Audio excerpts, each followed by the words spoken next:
Well, greetings for those of you coming in now. We're going to get started very shortly as attendees filter in now that the webinar is open.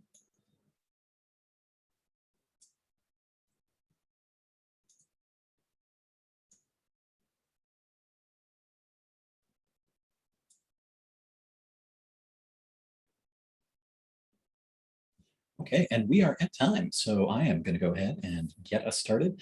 Hello and welcome to this, the first web mapping session of the conference. My name is Pete, and I'm going to be your moderator for this session. So we've got three, I'm assuming going to be great talks lined up for you in this session. Each one is going to be roughly, well, anywhere from about 15 to 25 minutes with some time for Q&A at the end, but we're going to keep it timed to, or try to keep it timed to 30-minute cycles. So the second talk should begin about 2 o'clock and then 2:30 for the third. So for attendees, you have access to both chat and Q&A functionality.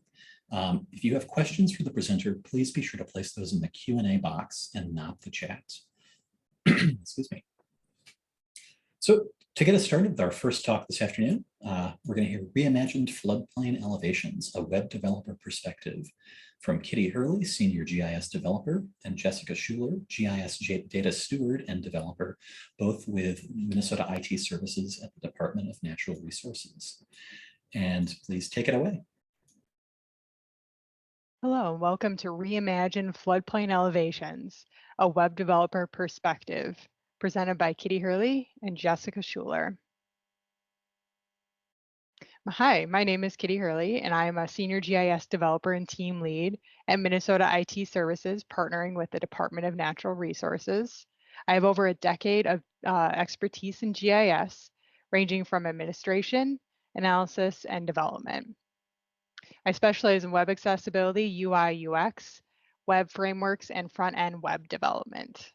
Additionally, I hold a Bachelor of Arts degree in Geography and Individualized Studies from Gustavus Adolphus College, and a Master of Science in Geographic Information Science from St. Mary's University of Minnesota.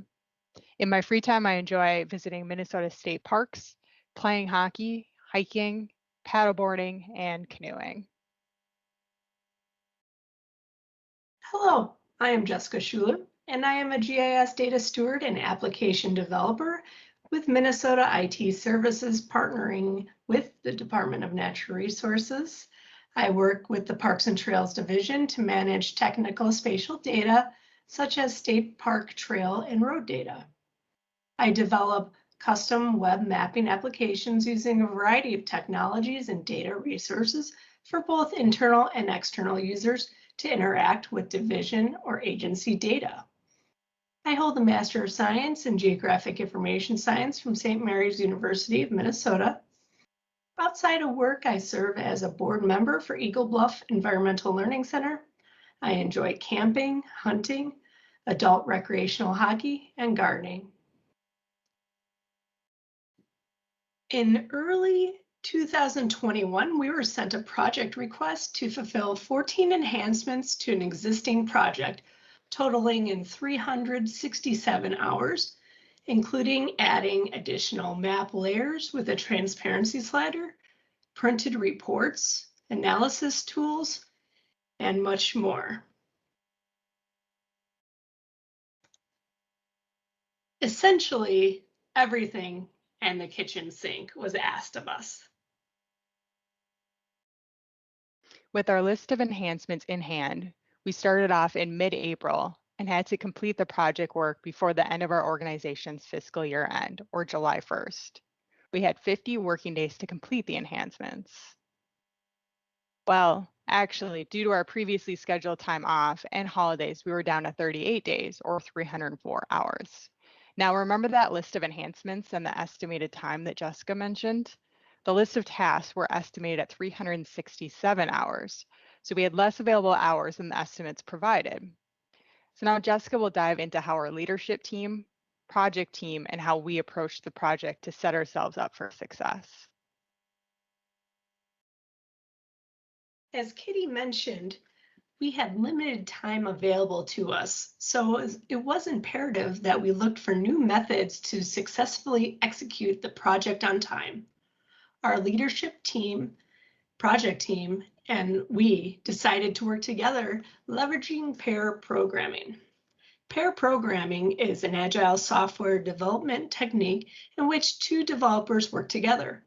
One writes code while the other reviews each line as it is typed in. The developers switch roles frequently. By approaching the project as a team, working through paired programming together, we were able to learn different styles and approaches to problems while addressing our task list within our project's timeline. With our paired programming approach ready to go, we needed to dive into the project and learn what was previously completed and where we needed to go. Prior to our initiation into the project work was completed by another developer in 2019 with multiple projects and maintenance requests throughout the project's history.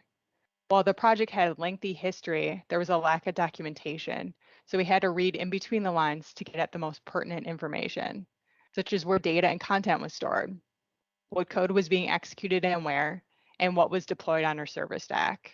The code itself was written in vanilla JavaScript, leveraging the Esri JavaScript API version 4, and made use of Portal web maps and data views hosted in Portal.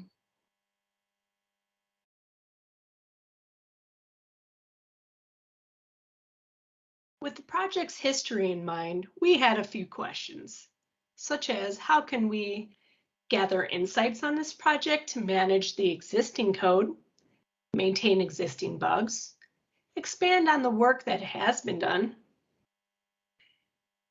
and all of this while on a short timeline.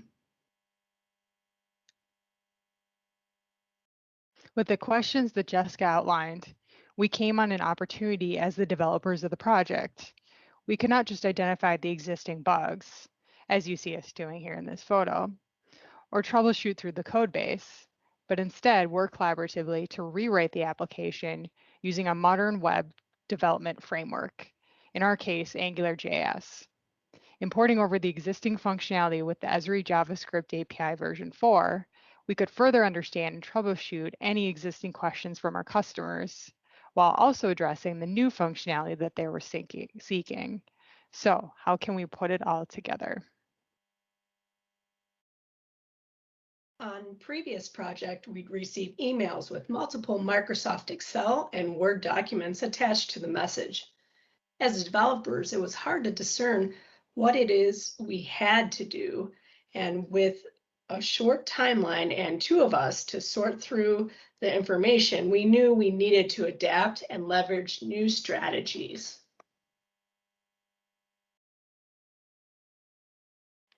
So how could we adopt a list from a few Microsoft Excel documents and interpret them?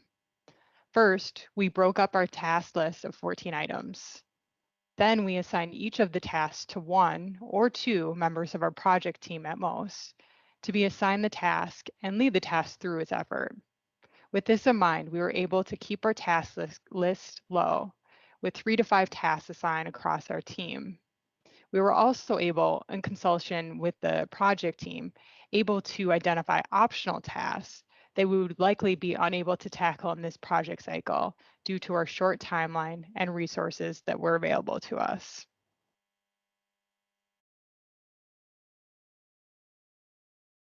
For our first project resource, we leveraged Microsoft Teams. From the list of 14 tasks and with consultation from the project team, we were able to separate out our list into 3 categories: critical, preferred, and optional. Instead of leveraging Microsoft Excel spreadsheets to track our progress, we created a planner in Microsoft Teams in the project's team channel using buckets for the 3 categories. This method allowed everyone on the project team direct access to each individual task, and they could see the progress, our comments, and follow up through the shared team. Additionally, in Microsoft Teams, we leveraged weekly status video meetings, as needed video calls, screen sharing, and shared our final documentation in a Microsoft Word document in the Files section. For our second resource, we leaned on another Microsoft product, Visual Studio Code, to assist us with our paired programming approaches.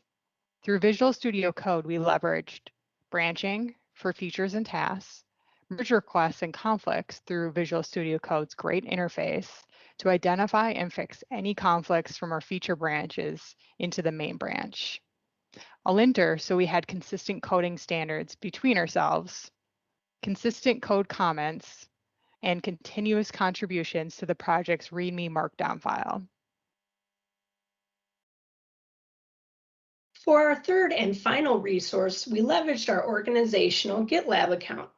Using GitLab, we were able to successfully manage merge conflicts between branches, identify issues identified through testing, preserve the existing version 1 application and all of its contributions in its own branch, implement project documentation using a Markdown file, and leverage tags to give a snapshot of deployment versions.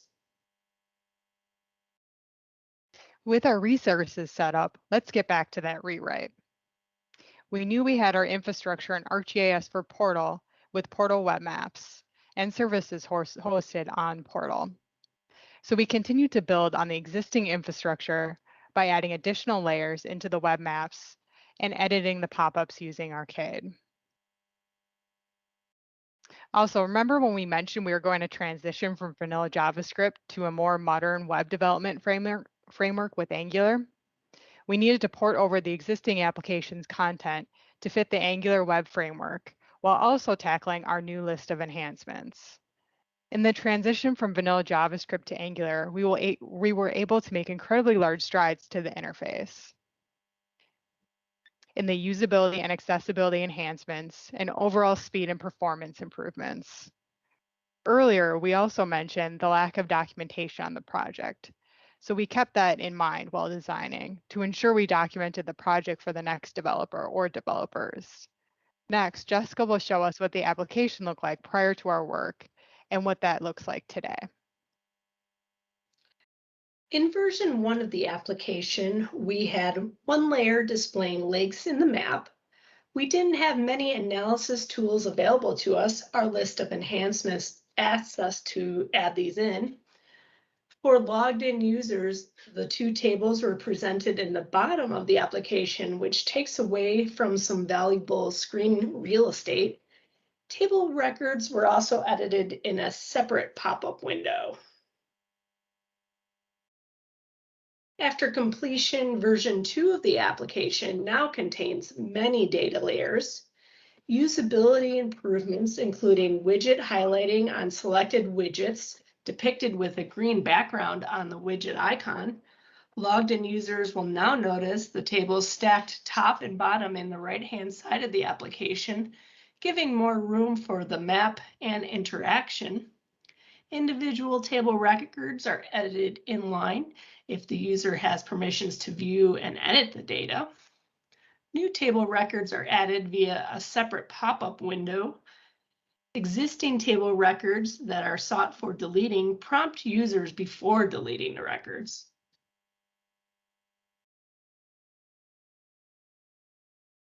In addition to the application's parity with version 1, we had 14 enhancements to add in, including customized Arcade pop-ups, a layer list with individual layer transparency, and 2 detail reports that Jessica will dive into next.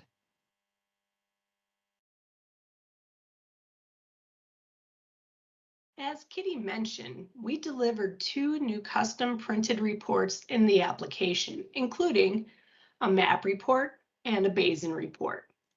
The map report allows a resident or DNR staff member to select their area of interest on the map, and a PDF will generate with the map's layers, sources, projection, and the date of publication. Additionally, the basin report will allow a resident or DNR staff member to select a basin on the map, and if multiple exist, select the basin from a drop-down menu to generate the elevation report for the selected basin as a PDF. The report contains floodplain elevations in feet, information about the study, and DNR lake elevations.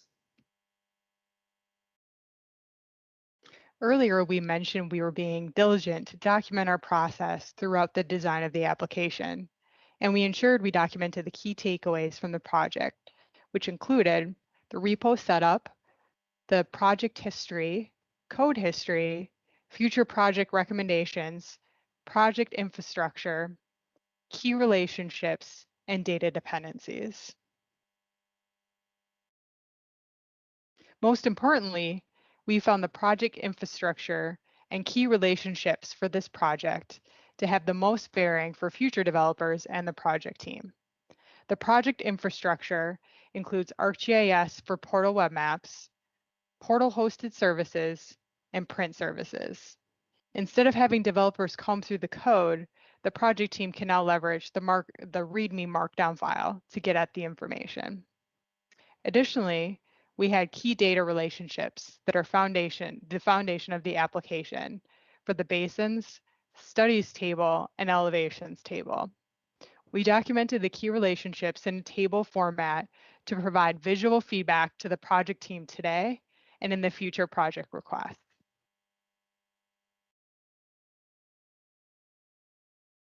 While we presented to you from a developer perspective, there were many colleagues on the project team, and we were thankful for their passion, involvement, and guidance throughout the project lifecycle.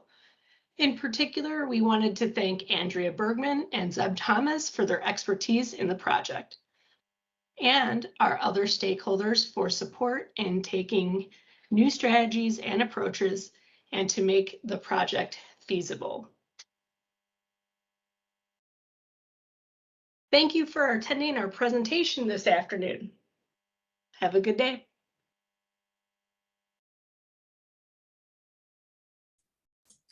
Well, thank you, Kitty and Jessica. Excuse me.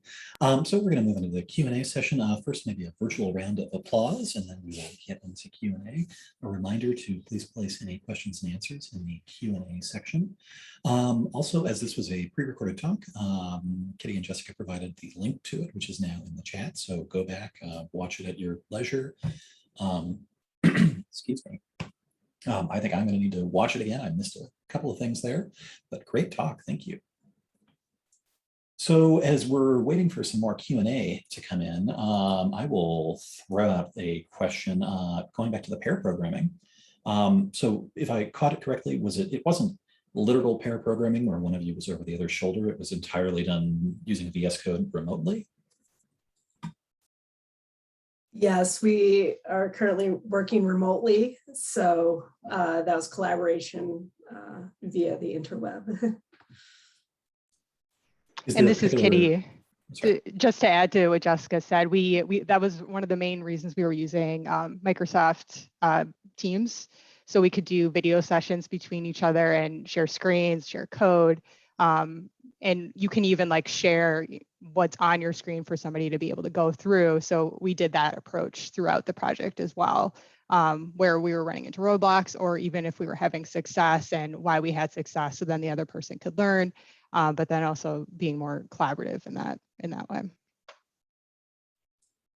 So were there any particular VS Code extensions that helped facilitate that, or was it really coming back to using Teams and its functionality?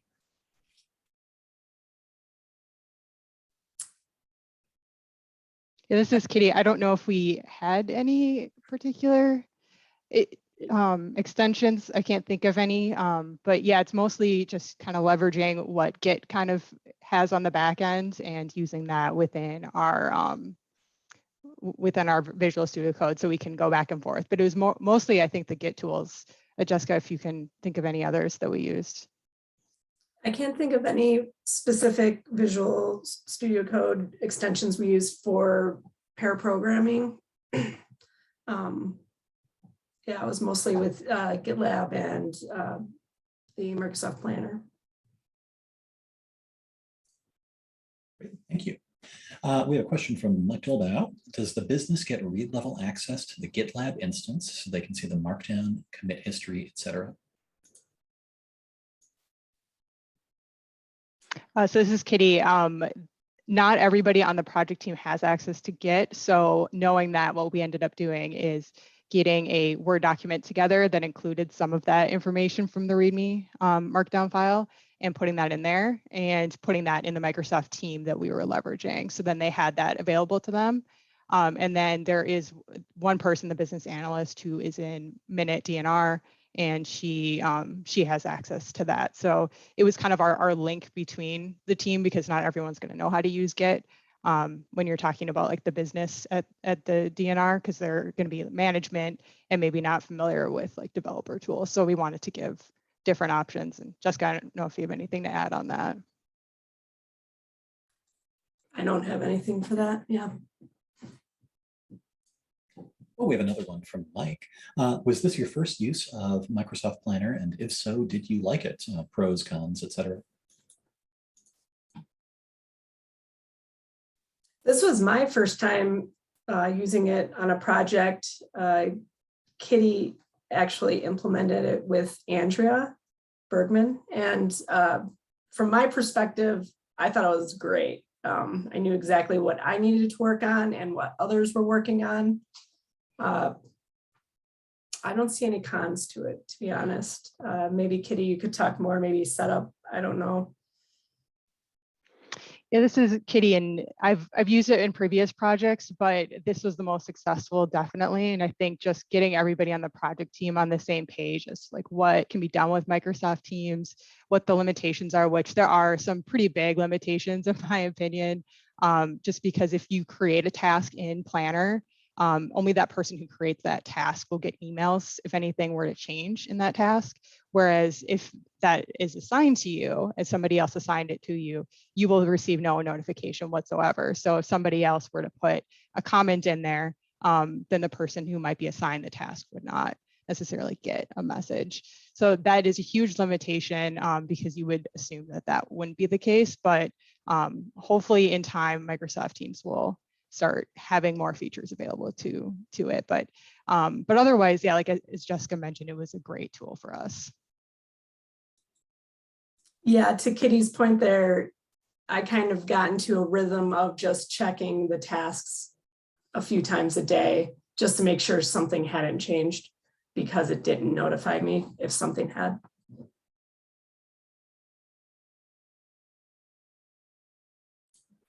Great, thank you. Excuse me, you mentioned a little earlier that you were using a linter. Can you tell us what linter you landed on and why? Jessica, did you want to answer this one? Okay, I'll answer this one. This is Kitty. We ended up using just like a TS linter, which actually our team is kind of discussing at this point what our standard is going to be across all of our projects. But we just set up kind of the same documentation throughout. So using like single quotes, spacing, stuff like that. So then when we were doing comments, when we were writing the code, it was consistent for both Jessica and myself.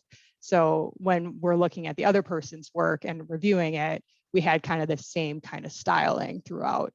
What we're trying to work towards at MNIT DNR is a style guide. So in a way that linter kind of sets us up to get down that path. Thank you. Another question from the audience. Greta Poser says, thanks for a great presentation. Would you please elaborate on the benefits of the Angular framework for this project? Jessica, did you want to tackle this one?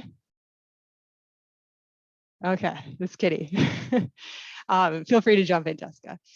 So prior to moving to Angular, our entire GIS development team has like migrated over kind of our larger, more complex applications to Angular because it's more like modern, has kind of the same consistency. We were talking about the linter, so that's a huge thing of being able to have consistency. But also it's very fast. It works in modern browsers.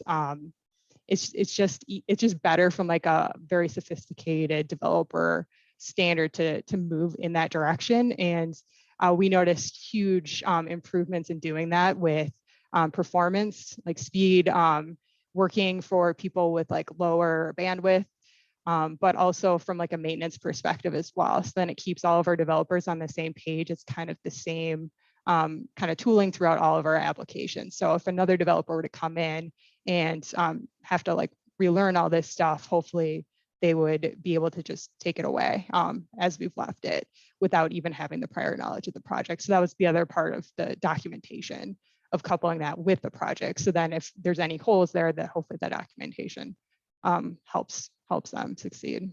Jessica, I don't know if you have any additions to that. Yeah, one thing I like about Angular is we've adopted at the DNR a nice structure for all of our files within the project. So it's easy to figure out where everything is in there as far as components or our pages. It just helps standardize our web applications further. And it's a more fully loaded framework, so you don't have to worry as much about bringing in other libraries to help with your front-end application or back-end. So that worked out for us. We didn't have to make a lot of decisions about other libraries to bring in. Great, thank you. Another question from Chris Johnson. What software did you use for the PDF report generation? So those are actually custom reports that I made through I generated those through a custom report layout in Pro, and then created a service. So when the user clicks on the map, it will call that custom print service and generate those PDF maps. So that's all through an Esri service. I throw in a follow-up to that. I know Esri has made some recent advances in map accessibility. How's the accessibility of the PDFs coming out of that service or those services? Yeah, Kitty, maybe you can talk about, we did check them for accessibility. They are accessible PDFs, so. This is Kitty. Jessica did some due diligence behind the scenes of all the elements. So then when it gets exported out using the service, that it is accessible.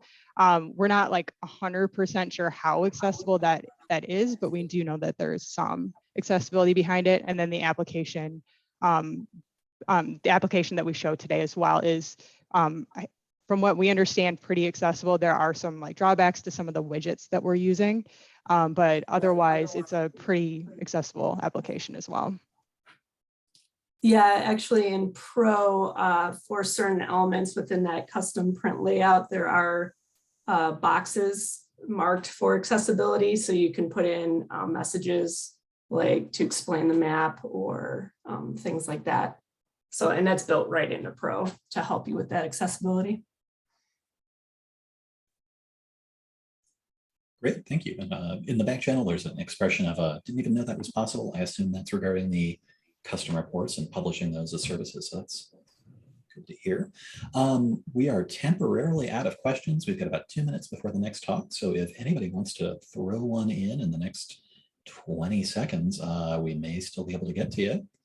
But in case that doesn't happen, why don't we go ahead and thank Kitty Hurley and Jessica Schuler one more time, virtually or otherwise. Thank you both so much. This is a great talk. Yeah, I do not see more questions coming in. So thank you, audience, as well, for some great questions. So why don't we take the next 90 seconds to get the next presenter set up. Thank you both again.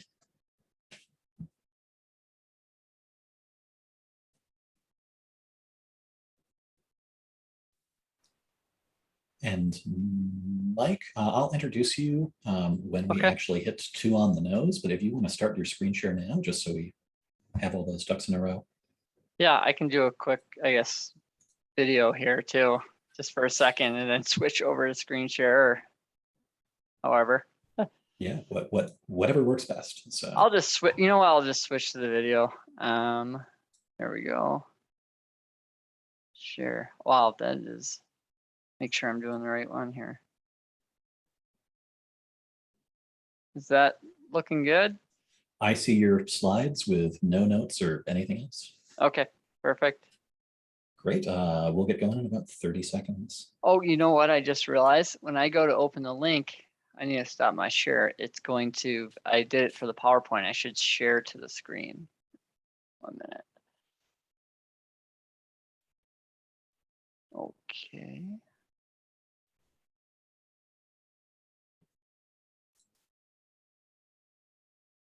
And now we are seeing your slides we're seeing the PowerPoint window itself.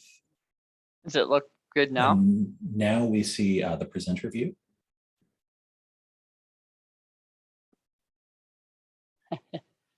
Stop share. Yeah, my recommendation would be, get it in full screen and then start the screen share. Okay.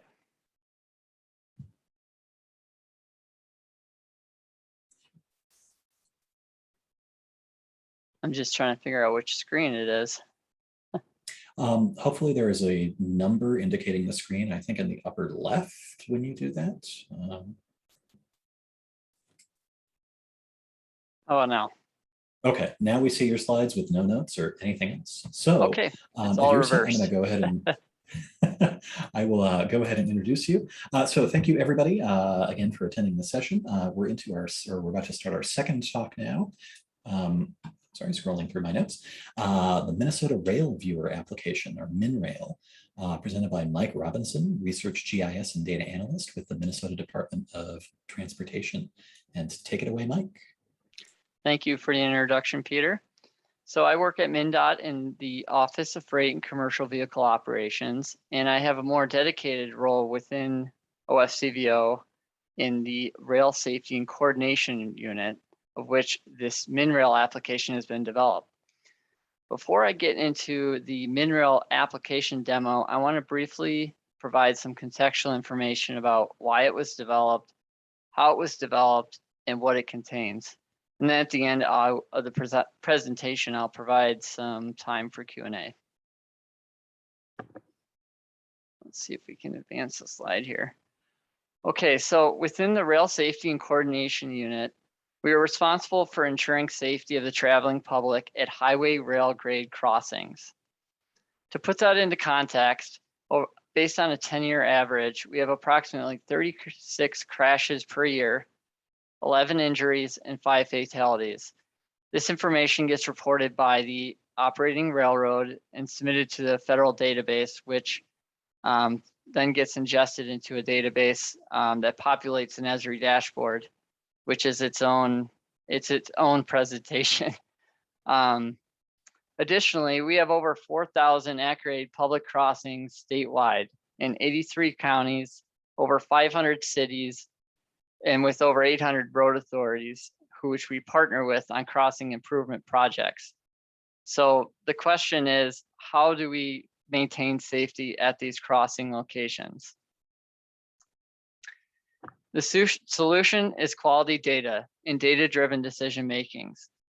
The U.S. Department of Transportation, Federal Railroad Administration has developed a framework for the grade crossing inventory called GCIS. Within that cloud-based database and inventory program, there are both state and railroad reporting responsibilities. At MnDOT, we have a state system of record for maintaining this data. This database serves as a container for both state and railroad data. We use the APIs to submit data, state data to the GCIS database, and we also pull data from the FRA GCIS database as well, both of which are cloud-based databases. Also, within our Black Cat Rail system, we have an algorithm-based risk factor project selection model. What this means is we take a lot of data variables that are weighted, and the database outputs risk factors that help make decisions around crossing improvement projects, which in turn improve safety. For example, a crossing improvement project typically includes some type of signal system or gates, which is considered an active crossing type. Stop or yield signs, for example, would be considered a passive crossings type. And I'll mention that these crossing improvement projects are funded mostly through the federal government. And as I mentioned, we use this risk factor project selection model as our initial kind of list of candidates. Some of our state data inputs within our state database include the MnDOT linear referencing system, which includes our roadway characteristics data and our annual average daily traffic. This data gets pulled into our state database through query tables in GIS that use SQL statements to extract different tables within our spatial data warehouse and compile them into a table that gets imported into our database. Our other source of data input is a consultant inventory that runs on a 3-year cycle. So every year we have hired consultants that inventory 2 or 3 of our districts, so that in over a 3-year period, we'll have a full cycle of information. We've been doing this inventory for approximately 3 years now. So this is our 4th year in which we're redoing everything for the first time. We initially started with a collector application, and this year we have fully switched over to using field maps and all the functionality that comes along with using field maps. Our third source of information and data comes from a project manager diagnostic field visits. So we have project managers assigned to each district in the state, and these field visit diagnostics typically relate to these crossing improvement projects where engineering judgments are made relating to the type of improvement that's needed, and also a diagnostic visit that occurs after the safety improvement systems have been installed to ensure they are in compliance. So why was MnRail developed? It was developed to increase understanding of the data spatially and increase accessibility internally within our unit. When you're looking in a database, system of record database like we have in Black Hat Rail, you are only looking at one crossing at a time. And as GIS users, we all know the power of spatial accessibility and the increased understanding of our data when viewed in that way. Currently, the MnRail viewer is shared organizationally within our MnDOT MnMap organization ArcGIS Online site, but we are also very close to making this publicly available. Before going about developing this application, I had to start with data. Unfortunately, our existing authoritative GIS data included spatial, but were limited in attributes. That included our rail crossing locations and our linear rail route locations. So the first step was developing schemas which mirror our system of record data. I utilize enterprise geodatabase feature classes in our development environment, where I first developed the rail crossing feature class, this new generation of rail cross authoritative GIS data for rail crossings. To put that into perspective, there are 190 fields and 72 domains. So this is not a short undertaking. For the rail routes, we have over 4,600 miles. And since at MnDOT, we're not the asset owner of the tracks, our only really point of entry for that, for the rail routes, was the rail crossing data and inventory previously described. So in other words, the rail crossing data exists as a function of the crossing locations. In order to accomplish adding attributes to the rail network, essentially I split the 4,600 mile rail network into representative segments of using rail crossing buffers. So as you can imagine, this resulted in approximately 4,000 segments. Each segment is then representative with a unique ID, which is the U.S. Department of Transportation ID. This is a uniquely assigned identification number for each rail crossing location. So it was a real simple way to be able to uniquely identify and translate data between the point and linear data and to update the data over time. So once the authoritative data sets were redeveloped for this project, I developed the MnRail viewer application utilizing a combination of ArcGIS Pro, ArcGIS Online, Web Maps, and Web App Builder. This data gets updated monthly in those enterprise feature classes in ArcGIS Pro, and then gets loaded with data from the system of record Black Cat Rail, which is a CSV file. Every time this data gets loaded on a monthly basis, this initiates attribute rules in ArcGIS Pro that generates hyperlinked data within the schema. I'm now going to open and start the live demonstration of the application viewer and explain a little bit more detail about some of these functionalities. So hopefully, Peter, let me know if this is showing up on the screen. It's loading. You see your web browser, and yep, here it's coming up with its elements. Perfect. Okay, when the web application is first opened, there is a splash screen that was developed. This is in large part due to the fact that this is soon going to be publicly available, and we wanted to have very detailed information in here that would help explain the purpose and content as well as the functionality of the viewer. Some of the hyperlinked information include links to the Rail Safety and Coordination Unit website.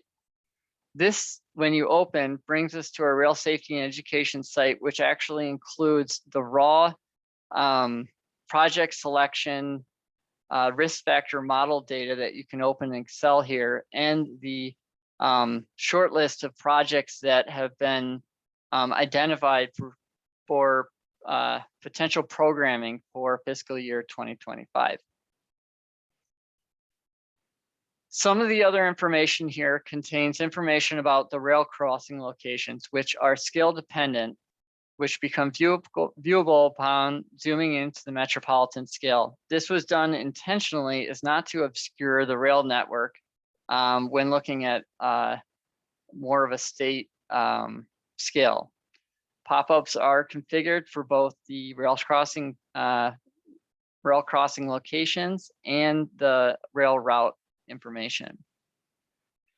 The rail crossing locations are then represented and symbolizes in the following 4 classifications. There exist highway, pathway, private, and grade separated crossings. All 4 of these are a single hosted feature service that has been copied 4 times and then filtered based on specific criteria to create these classifications with unique symbology and pop-up.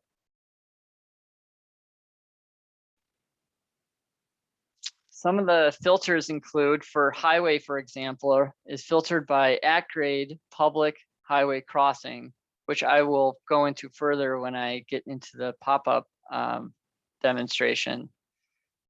I'll also want to mention that the data for this highway type of crossing, this is essentially where cars are traveling along the road and it's intersecting with a railroad track.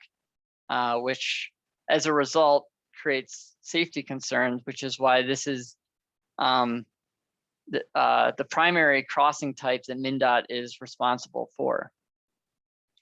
The pathway, private, and grade separated crossings are managed by the operating railroad in terms of safety, although are included in this application for referential purposes.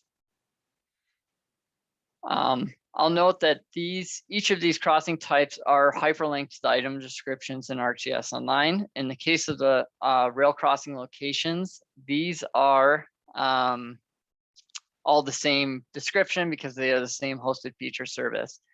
Rail routes and characteristics are viewable at all scales, and I'll talk about this different symbology that's used to create and represent that information.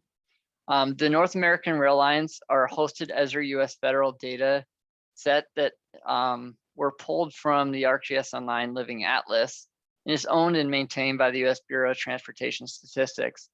So I've placed a filter on this to just show the rail data outside of Minnesota that we don't manage. And I have a filter so it doesn't show up in Minnesota.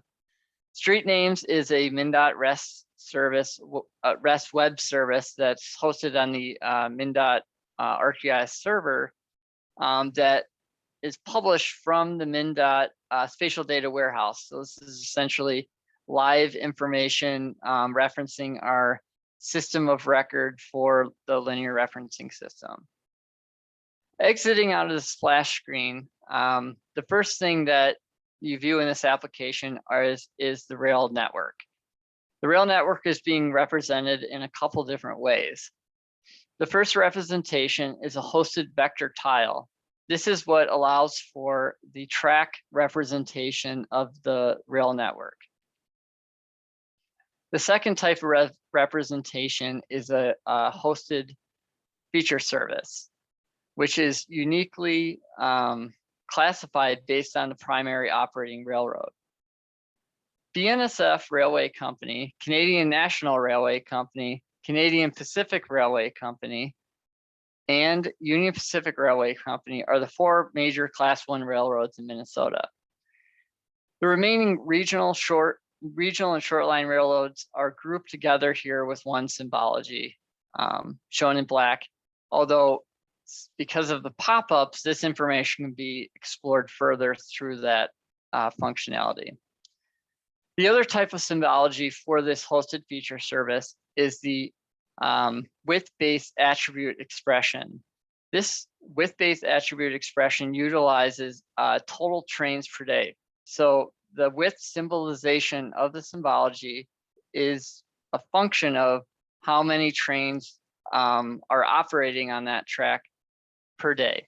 So for example, we can see running southeast to northwest through Minnesota is the BNSF rail line, which is much thicker than some of the other rail lines displayed on in the state view.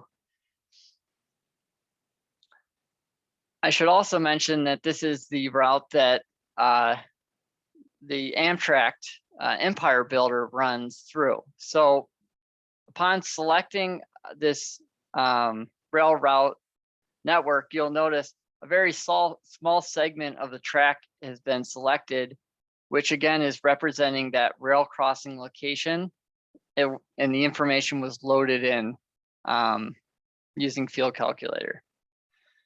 Some of the pop-up displays included here include the primary operating railroad, the track owner, railroad contact information, and emergency contact information. This emergency telephone number is a number that's displayed at every railroad crossing in the country that is on a blue, what's called a blue ENS sign. And in the event of an emergency or malfunction at the crossing, can be called, which goes directly to the railroad dispatch for fixing the problem. The other type of data in here includes the type of train, which in this case includes freight and intercity passenger.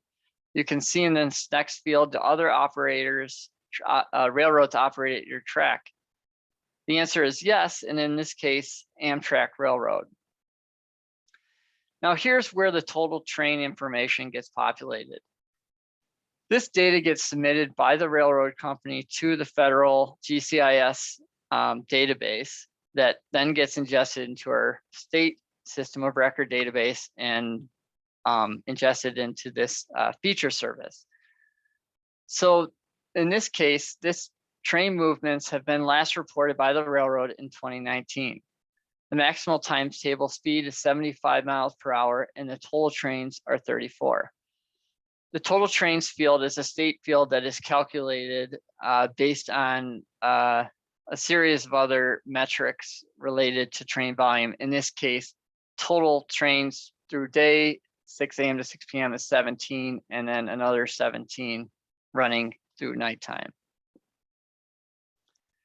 Now I'm going to exit out of here and I want to zoom in to display the rail crossing locations that I discussed previously that are scale dependent at the metropolitan scale. Now that I've zoomed into a metropolitan scale, and that doesn't mean it needs to be in a metropolitan area, it just means the scale at which your, I guess Esri calls it, where you're seeing more than one city at a time. So I'm gonna go ahead and grab one of these pop-up selections. In fact, let me back up here and mention that you'll notice in the legend how rail crossings has 4 different representations, including highway, pathway, private, and grade separated. Now with the pop-up display here, I'll mention that the banner of the pop-up display is a data-driven expression that includes a combination of factors, the same variables that were used to create these copied feature services. So public, for instance, is referencing the field crossing type. Crossing type is either public or private. In this case, public. Had I selected a private crossing, it would be public. It would be private. At grade is referencing the field grade crossing position. So the crossing position is either at grade, railroad under, or railroad over, also known as grade separated, which means that the track is either going above or below the highway. And the last part of the expression is for highway is crossing purpose. And so this is either a highway crossing or it could be a passenger crossing, like a bike trail, for example. The second field here is the USDOT number. This is a unique identifier that I had discussed earlier that the U.S. Department of Transportation assigns for every rail crossing. The next field, and actually the next 3 fields, all contain hyperlink expressions. For the Google Street View, this was created in ArcGIS Online web map using an attribute expression that combines the lat long XY locations with the Google Earth expressions. As we all know, ArcGIS or Google Earth doesn't necessarily for Street View exist at every location, but a lot of the times you will get a match, and it is actually a really valuable way that myself and other and this is actually a really bad example because I'll speak to this later about how this data gets managed. Let me select one that it's in a less industrial area that represents the typical crossing characteristics. So here we are at the crossing. You can see in this example, many of the crossing characteristics become quickly available for viewing, including the signal system and gates and medians and pavement markings. I'll mention that Google Street View, of course, lacks temporal accuracy. This is from 2019. When our consultants go out in the field, they actually take a series of 12 photos that are included in that inventory process, and that is part of what gets referenced when I'm managing and QCing data, and project managers and other users are looking up information about the crossing. Hi, Mike. Sorry to interrupt. This is Pete. Yeah. This is your 2-minute warning. Okay, thank you. I'll wrap it up here real quick. So the US DOT crossing inventory form and USD accident report form are also attribute expressions, except for these were created in ArcGIS Pro using attribute rules. This is a concatenation of the US DOT number with an expression, hyperlink expression that will direct you exactly to the US inventory form, which I will quickly demonstrate here, given limited time, which essentially just downloads a form, which is the foundation of this whole inventory process. It's a 2-page form that includes everything from location and classification information down to public highway information and physical characteristics. This is the same schema of which our state rail database is designed, and the pop-ups are displayed using the same kind of Roman numeral system. Accidents don't necessarily exist at every crossing location, but when they do, this similarly has an attribute rule expression that generates every time data is loaded into the database and concatenates the USDOT with the hyperlink expression. And that will generate a PDF of combined accident reports. Last field inventory date. This has to do with the consultant inventory that I spoke of earlier. And we do keep track of when the date in which this crossing was last visited through a field visit to our consultants. There's a whole host of other information in here, which is most easily explored through a maximized screen, because as I mentioned before, there is almost 100 fields in here. But this allows for the flexibility of finding the data readily without having to be looking at it specifically in the system of record database. So at this point, I think we will switch over to Q&A. If we don't have any Q&A, I can talk about other functionality, but. Yes, we do have a few Okay. questions. Thank you for that, Mike. Great. That's a Thanks. virtual round of applause, but we'll kick into the questions first. Perfect. You've mentioned a couple of times that it's very close to publicly available. Do you have a sense of when that might be? So MnDOT has a very strict guidelines for toggling our applications from being organizational to everyone. And so I've been kind of working through all the process of doing that. And so I'm hoping by the end of this year, maybe even within the next month, this application will become public, which in turn means all of the data within it, including the web maps, will all also be publicly available to ArcGIS Online. Great, thank you. Yep. Next question. That's a lot of text upfront for the public to consume. Did anyone raise the possibility that it'll be a turnoff or a deterrent to use? Was that about a lot of text in the splash screen? Yeah, I believe that's when this question came in. Well, to be honest, yes, I think that there probably would be some maybe overwhelming amount of text included in the splash screen. However, there is a lot of kind of disclosures that have to be included in there. In fact, I was through my peers and the ArcGIS Online, we have a review committee for approving applications for public consumption, kind of encouraged including kind of an in-depth description of the data, include hyperlinking to the metadata, the item descriptions in ArcGIS Online. The nice thing about the splash screen is you can exit out of it. I haven't configured it so that you have to, in some scenarios, you might have a situation where you'd want the viewer to actually click a button saying that they read the information. So in this case, you can exit out of it. So it's sort of one of those optional things. Thank you, Mike. I'm sorry, I meant to stop your screen share so we could see more of you, and I accidentally stopped your video instead, and I cannot restart that on my own.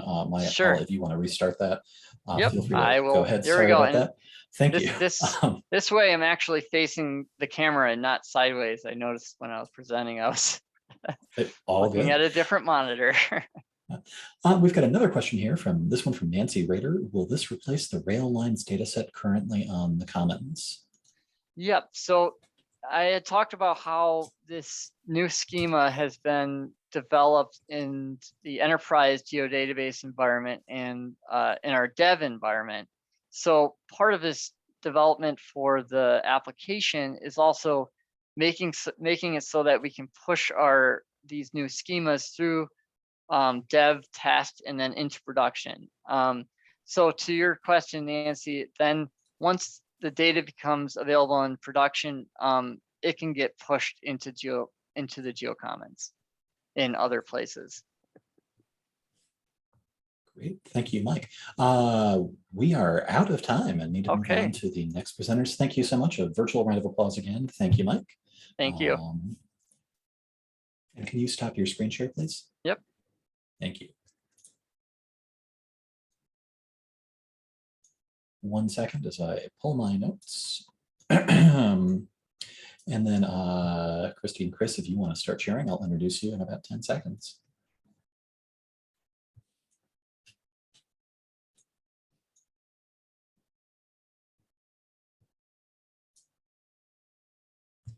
And for our third and final talk in this block of web mapping talks, we're going to hear a forest optimization tool for modeling, mapping, and managing in Minnesota, presented by Christy Nixon, GIS specialist with the Natural Resources Research Institute at the University of Minnesota Duluth, or NRRI, and also Chris Johnson, GIS instructor at the University of Minnesota Duluth, and also a GIS researcher at NRRI. And Chris and Christy, take it away.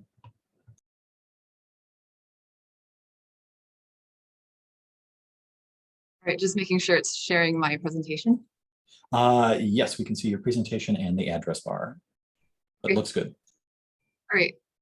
Yeah, thanks for coming, everyone. I'm Christy, and I'll be presenting Chris Johnson. We both work at the Natural Resources Research Institute, and we'll be going over one of our latest projects. And just briefly, I'll be going over the first half, which is developing the data for the tool, and then Chris will be going over the more web mapping relevant part of the project, which is the online tool development. So this project kind of really fits into the Institute's vision and mission to be a very comprehensive look at natural resource management in the state. So what we're trying to develop is a decision tool that integrates forest productivity, ecosystem services, and economic information so that users are allowed to identify benefits and trade-offs of different land management decisions, as well as climate change, or under different climate change scenarios over time. This is just an overview of the process and our goals. So we start with having a database, like a map of current forest conditions that we will also be providing through the tool, and developing different silvicultural and climate change scenarios, potential climate change scenarios. We want to model this through time, so simulate forest changes and output these. And with these outputs, we will try to do an evaluation of the impacts on ecosystem services as a way for users to compare the scenarios, as well as determine ways of optimizing a scenario. And we want to provide these maps and databases in the online tool, and which will involve a lot of software development, prototyping, and beta testing, and training and outreach ultimately. The study area is up in northeastern Minnesota, covers about 3,800,000 acres. And the base data for this is the all land stands dataset, which was created by Chris Beal. John Duplessis is actually helping out with the development of the dataset. So it's basically a big stand inventory dataset, pretty intensive dataset that starts with a lot of stand inventory data that's provided by counties, the county, the state, and the national level. A lot of, as you can see in the picture, a lot of blanks were we started with a lot of blank areas where there was no stand data. So John was involved in filling in these blanks, which involved looking at other data sources such as NLCD, predictive native plant communities, land fire, national wetlands inventory, Surgo soils data, LIDAR, canopy height and density, and then also incorporating disturbance data. So basically, we're trying to get at a complete seamless data set of the land cover types, as well as their ages and stand ages, basically. This is just an overview of the forest types in the data set, and about 2 million acres of forest types, and the original 20 forest types we kind of condensed down to 16 for our Landis modeling. And then another important part of the spatial aspect of the modeling involves the land ownership type. So this is just an overview of the different ownerships involved. And Chris Wright is a scientist that performed the forest landscape modeling. He used Landis 2. And Landis 2 is a spatiotemporal cell-based model that simulates the forest changes over time. It's based on defined tree species life history attributes, which are built into the program. It basically incorporates dynamics such as growth, succession, disturbance, management type, and climate factors. And it will output rasters of the landscape, areas harvested, and data of the biomass harvested at defined time steps. So we are modeling from 2020 to 2100 and outputting at decadal time steps. We're also working at the 200 meter cell resolution. Just an overview of the spatial framework of Landis. You start out with the landscape cover type, initial communities, and it will define stands based on biomass class or size class, basically. And then it'll incorporate the management areas, which are the land ownership layer, basically. And that determines whether the likelihood of whether a stand would be harvested. So they actually did some interviewing of land managers to understand different management prescriptions based on the forest types. And then the model will basically, it'll select a stand type to cut, select cells within the stand, and then select cohorts, so similar age groups within that stand to remove, as an example of a harvest prescription. And it'll determine which stands are eligible based on the forest type, and then minimum and maximum age of trees in there, as well as the time since they were last harvested. And then this is just a chance to introduce the scenarios and the climate aspect of it. So we have 3 different climate scenarios: current climate, low emissions, and high emissions. And then the management scenarios are business as usual, increase harvest by 30%, decrease harvest by 30%, and a max carbon sequestration, which is defined as decreased harvest by 30% plus increase the time between the harvests. And for the climate information, it involved a lot of digging through databases, and I'll go over that in a later slide. But current climate involved historical climate data, precipitation, and air temperature. The low and high climate scenarios are based on the IPCC's special report on scenarios. So they chose a low and a high emission one. So with the Landis outputs, one of the first evaluation modeling that we're doing is the habitat suitability for different wildlife species. And this is led by Ron Moen and Alexis Grindy. They looked at 60 mammal and 85 bird species. They calculated habitat suitability indices based on the WINGS methodology, which was developed by Zobel and Eck from University of Minnesota. And the suitability scores are based on land cover type and size class. And they gathered a lot of the scores from an existing database that I listed there by Freilich et al. So they worked at the township or quarter township level, and their process was essentially in an ArcGIS, or sorry, a GIS environment to summarize the forest type, forest cover type and size class, non-forest types, water or open water, and transportation area within each quarter township, and then apply the species specific scores to each type and calculate a final habitat suitability score for the entire landscape. So basically a cover type area times the score. This is just an example of the black bears suitability results, and just an example of how you can kind of compare the scenario results over time. Here we just have the blue and the black lines are the higher harvest scenarios. The green and orange are the lower harvest scenarios, and the solid lines are current climate. The dotted lines are lower emission climate change, and then the dashes are under a higher emission climate change.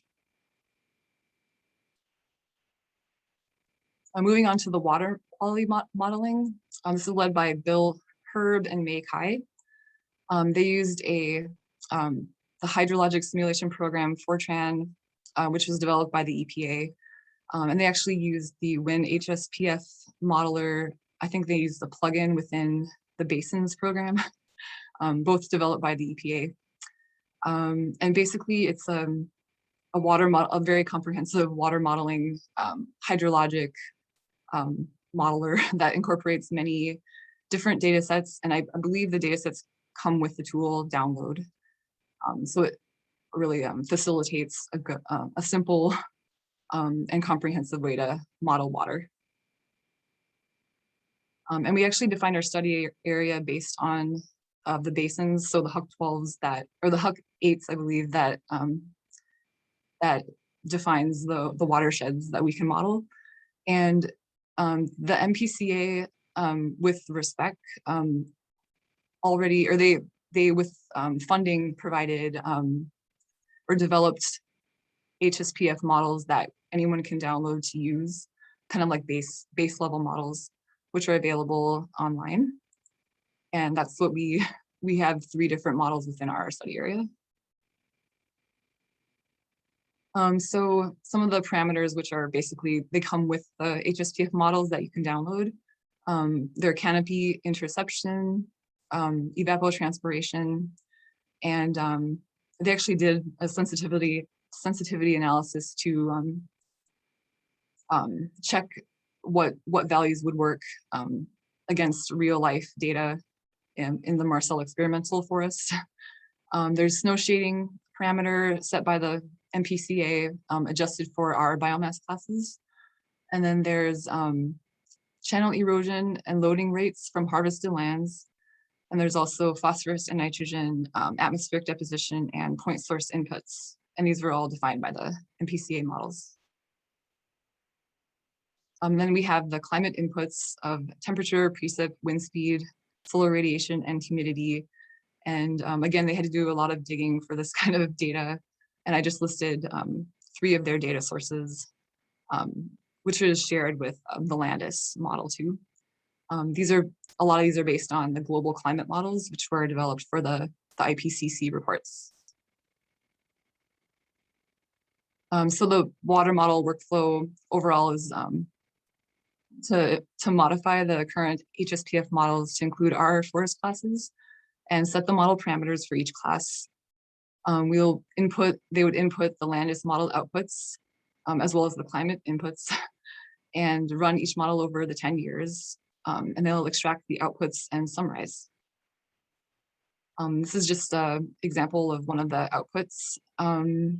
So it will output water quantity data, such as 2-year flood flow, mean annual flood flow, spring high flood flow, or high flow and summer low flow, as well as water quality, so total suspended solids, total phosphorus concentration, and total nitrogen concentration. And yeah, they can link it to the actual streams that were modeled. And then finally, the economic modeling done by Soleil Mamoun, kind of a way to value or put a value on the differences between the scenarios. Overall, his process was basically determining which services to survey for, developing a choice experiment design. So developing a survey to get people's opinions on how they value ecosystem services. They administrated the survey by sending invites to 8,000 residents in northern Minnesota. And this was set up in Qualtrics, the online survey, and then finally did the analysis using econometric methods to determine the value of the ecosystem services.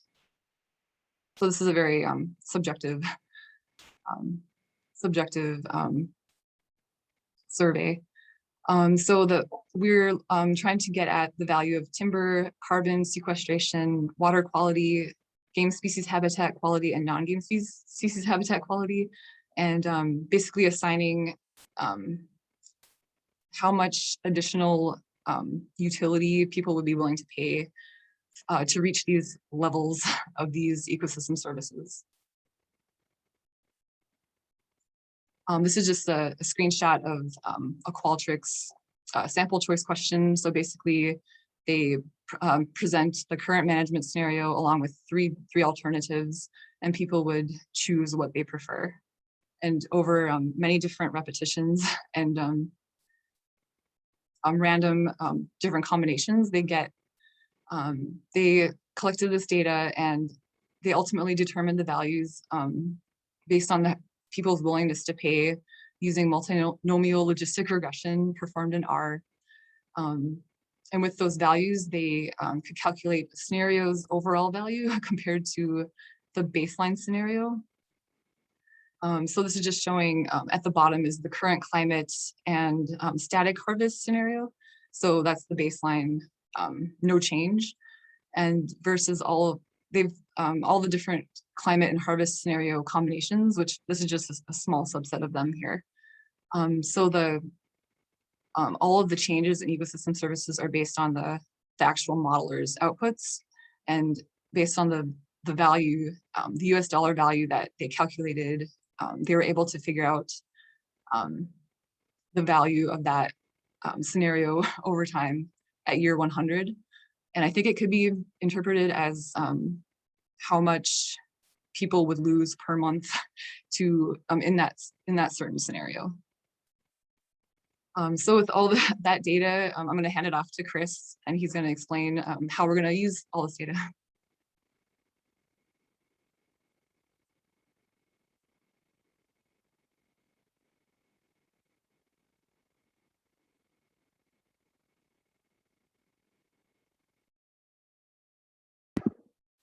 Okay. There we go. All right. Okay. Pretty quickly here, what am I going to talk about in regards to the tool interface? You know, what is it? Who is it for? You know, how is it going to be used? We're in active development, so just a little bit about kind of where things are at, and some of the technologies on the server side and the client side. So just to recap, we've got all this amazing data from these modeling groups. You know, how do we make it available to users to support their forest management or their landscape planning? So the goal here is a web-based tool that provides an interactive interface for users to visualize and evaluate these scenarios that were forecasted by the modeling groups. Some of our target end users here, you know, county agencies, state agencies, national forests, industry groups, non-government organizations, really anyone who manages large swaths of land. This is kind of a landscape level tool. All right, our development roadmap here. So in the winter and the spring, we met with small groups of prospective users just to get an idea of, you know, what would they find useful in a tool like this? How would they best be able to get the information they want out of this tool and apply it to their own existing workflows or planning plans? And then so we took the results from those focus groups, and we were able to put together, you know, idea of, okay, well, how does this, what should this look like, and what sort of functionality do we need to incorporate, and, you know, basically separate into, okay, what do we know that we need to have? What is everybody said what they will kind of need in this tool? What did some folks say is nice to have, or what do we have in our budget to be able to include? And then what are things that we know we can kind of cross off right away? All right, so then this summer, past summer, kind of wireframed it out and designed what the tool can look like. Here's a basic workflow of the user journey, what they're going to do. So they're going to enter the tool and select an area of interest to focus on, and then select from the scenarios that Christy mentioned. And then they'll be able to do some visualization. We'll obviously show this information, some of the output from the scenarios on a map. We'll have charts and plots available, descriptive summaries, reports, static reports that kind of can provide some more detail about the scenario they selected, and that can provide comparisons between scenarios or between years. And then some tool output, whether users are going to be allowed to print their maps and charts, and exporting the actual spatial data for the entire study area or just for their selected area of interest. So in regards to the user input, I'll try to go through these pretty quick here. I'm running out of time. We want to keep it simple. We decided early on that this modeling can't happen on the fly. So they're really going to be kind of selecting from modeling units rather than clipping and recalculating on the fly. And then there are many different scenario combinations, but here are the choices from selecting their climate to their forest management and then the year. Visualization. So this is an active development, so I can't do a great demo like Mike did, but I can just show some screenshots, selecting the scenario. Oop, that one fell behind there. Showing what some of the data could look like on the map, some of the charts. And then the tool output. So, print maps, basically static images of what they're seeing and what they're interacting with in the tool. Data for the entire study area will be hosted on the NRI data portal. But then we can also export out the data that they've been working with for their specific scenario and their area of interest, as GeoTIFF shape files or tabular data. All right, so this summer and fall, we began coding on this. We got plenty of data, potential of almost 2,000 data layers. So we can't just plop all this in the map at once. And we also need to have access to the data, the raw values of the data in the map. So we can't just, tile it all up like we've done and serve it as cache tiles like we've done in previous applications. So here's kind of some of the tools that we put together on the back end for this. Mainly, it's a PostGIS GeoServer combination that is going to be hosting and serving out the data, an Nginx kind of front end for proxying to those services, and then kind of all being hosted, being wrapped together in Docker Compose or Docker. And the main reason for doing this, well, PostGIS and GeoServer, we've just had success with those in the past. But this allows us, like I said, we need access to the data on the client, the geometry and the attributes, so we can create a immersive interactive tool that has charts and graphs and some summaries. So we're serving out the rasters via WCS, web coverage services and web feature services. We're going to serve out the GeoJSONs, and these are pretty powerful. Both of these support queries and filtering and reprojecting on the fly. Chris, this is Pete. A little less than 2 minutes left. Thank you. Okay, quickly wrap up here on the client, just a number of tools that we're using. Don't need to get too in depth with each of these, but this is kind of what built out some of our framework.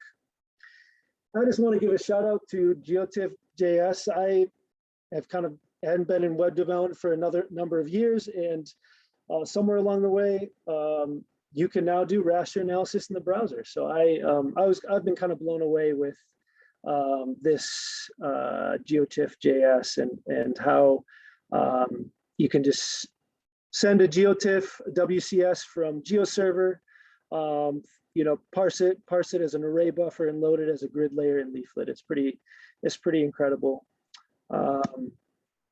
Okay, so the plan is to finish up coding this fall and winter, do some beta testing over the winter, and then next spring for a public release. It's supposed to be 2022. Sorry about that. Thank you for joining us this afternoon. Well, thank you, Chris and Christy. Let's move into the Q&A. Please, I failed to send out the note, but please put your questions please put your questions in the Q&A section. I will fire one off really quickly as we wait for some other questions to roll in. Are you okay to share again, Chris? And just go, but you had to go through some of those later slides a little quickly, just so we can see your stack again. Yeah, the Vue.js, Vue Leaflet, client, I think was a little more quickly covered. Right here? Yeah. So is there anything, and again, audience, please feel free to throw questions in, but is there anything else here you would like to highlight other than GeoTIFF.js? I personally don't know what Bulma is. I have no idea. Bulma is a CSS framework. So that's kind of, more of on the style side of things. If you've heard of some of the other popular ones like Bootstrap, it kind of is, in line with that. Thank you. Question from Mike Dolbow. Were you familiar with Vue before this project, or did you choose it for this project? So I'm not really a web developer by trade. So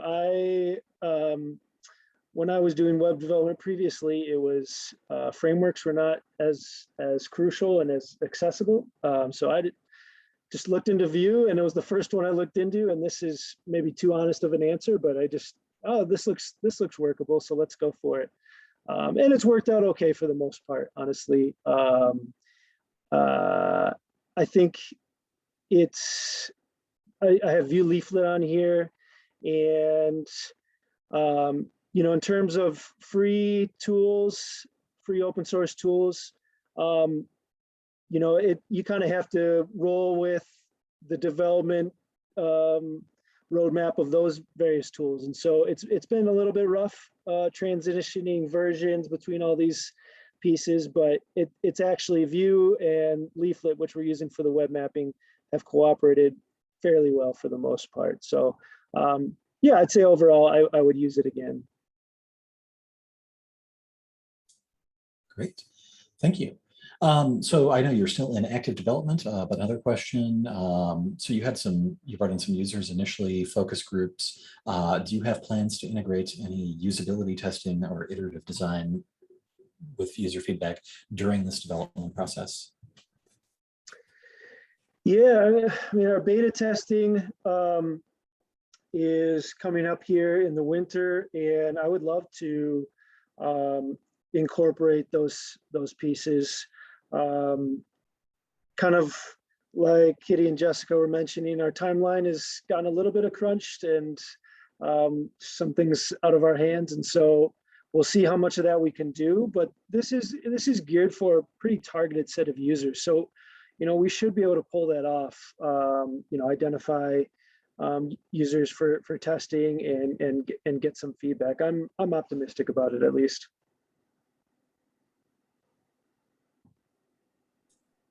Great, thank you. Well, we've got about a minute left. If anybody else wants to throw in a question, we can, I think, certainly get to that.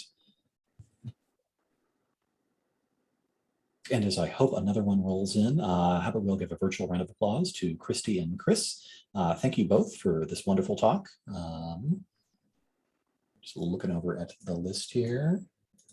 Nothing else.